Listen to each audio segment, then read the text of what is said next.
Zameni harusi za Waislamu leo. Hivi kwenye harusi, kwenye jambo la ziwaji na nikah katika Uislamu, kuna mambo ya muziki, kuna mambo ya rusha roho na mabaikoko na vigodoro na vijamvi. Haya mambo yametoka wapi? Miaka 20 30 nyuma, nyinyi watu wazima, zilikuwa harusi zafanywa hivi.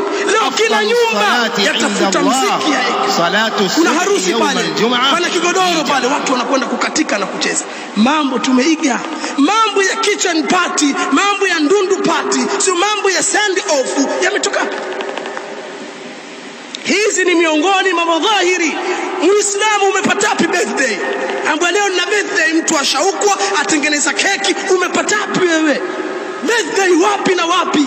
Wewe kiigizo chako ni Rasul alayhi salatu wasalam. Sisi tumefundishwa hakika, mtoto akizaliwa siku ya 7 kuna kadha. Haya birthday umepata wapi? Mambo si yenu. Birthday imeanza kwa Wajerumani, na ndio maana wenyewe kwenye birthday wanaweka mishumaa kwa idadi ya ile miaka. Alafu ile mishumaa kuna wakati inazimwa. Nini maana yake? Mambo yana itikadi, nyie mmevamia. Waislamu wameingia miguu miwili kuwaiga wasiokuwa Waislamu.